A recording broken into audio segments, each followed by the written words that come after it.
President Trump sending a message to the local leaders in Washington, D.C., clean up the joint or I'll do it for you. Writing a scathing post on Truth Social, blasting city leaders for letting a violent youth crime wave spiral out of control that left Edward Korstein, a former DOGE employee, brutally beaten. Look at that photo. The president is calling for juvenile criminals to be prosecuted as adults. The president says, quote, if D.C. doesn't get its act together and quickly, we will have no choice but to take federal control of the city. And the numbers don't lie. D.C. has the fourth highest homicide rate in the nation. Juvenile arrest rates are nearly double the national average. Mayor Muriel Bowser's answer, a curfew. David, I want to go to you first on this because you're of age, as am I. And D.C. has not always had independent rule. It was only 52 years ago under President Richard Nixon and the Congress then that it was granted under the Home Rule Act the ability to, the president used to appoint the mayor. And Congress and unelected commissioners oversaw the laws and the local affairs. Yep. Well, I grew up in D.C. I remember it was pretty well run back before they had home rule. And by the way, the home rule is not to the point that a lot of people want. They think that it should be, some people want it to be made in the state. Some people want the non-voting congressperson to actually have voting powers, et cetera. So there's still a lot of discussion about whether it went far enough. But it hasn't had a very successful run. Let's just put it that way. I mean, you have people, the current mayor, you mentioned her solution to a deadly problem. And by the way, this guy was beat up. He was trying to defend a woman who was being attacked by these hoods. So, I mean, the guy's a heroic character. He really deserves more credit than he's been given. But you had not only Bowser now, but you had what was his name? Marion Barry. Remember Marion Barry, the mayor who was caught smoking crack with a prostitute? I mean, you know, D.C., for those who are defending home rule in D.C.,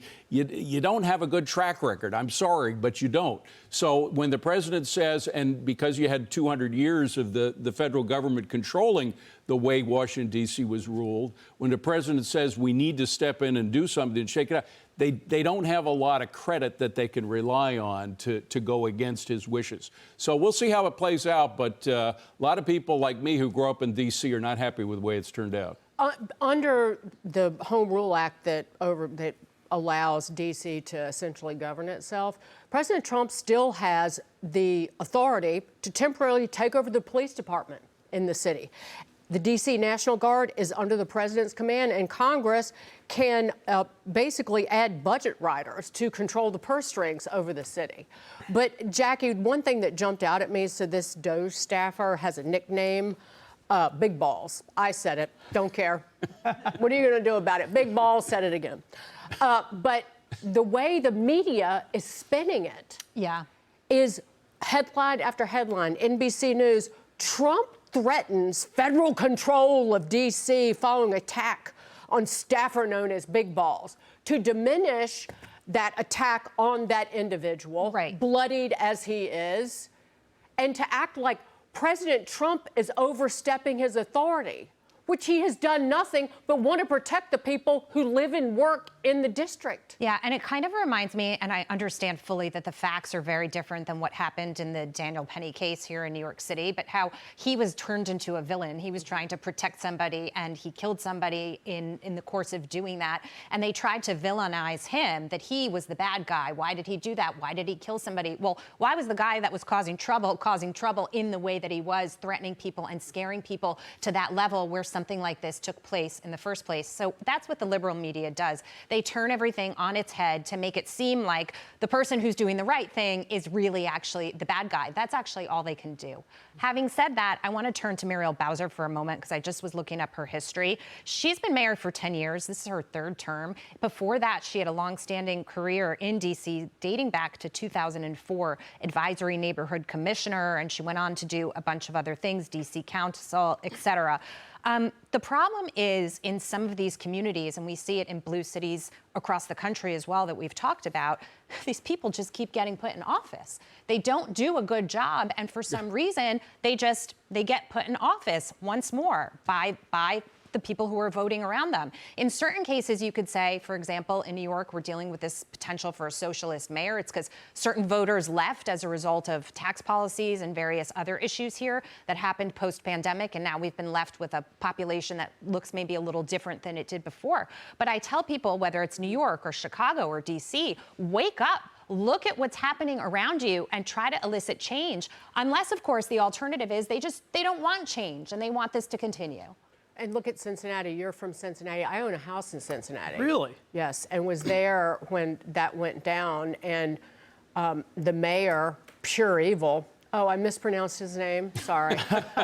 He was napping the entire time. The police chief, an embarrassment, blaming social media and the media for what happened. So it's not just D.C., it's elsewhere. These leaders have just skated by.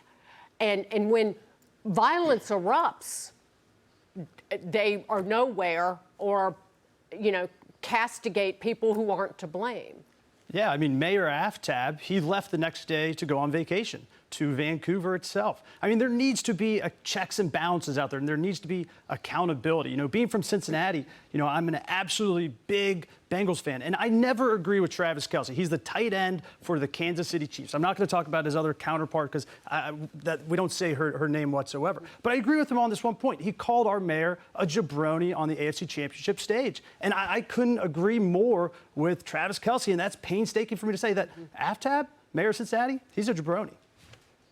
One of the big problems, I suppose, in Washington, D.C. and in New York City is that you commit the crime, but you don't pay the time. Okay? It's like a revolving door justice. They'll go ahead, a very low bail. If any bail, you're back on the streets. There's basically no cost to these individuals for having committed these heinous crimes. And a city can only stand an increase in crime for so long. I mean, the prime example of where crime ruined a city, Detroit, Michigan. It was in the 1970s, Detroit had a population, 1.7 million people. And guess how many people have left since then? 1 million. Today it has a population of 700,000, in large part because everybody left the city of Detroit because of fear of crime. But President Trump's going to be there 3.5 years in D.C., so Trump's going to fix it one way or another. Jack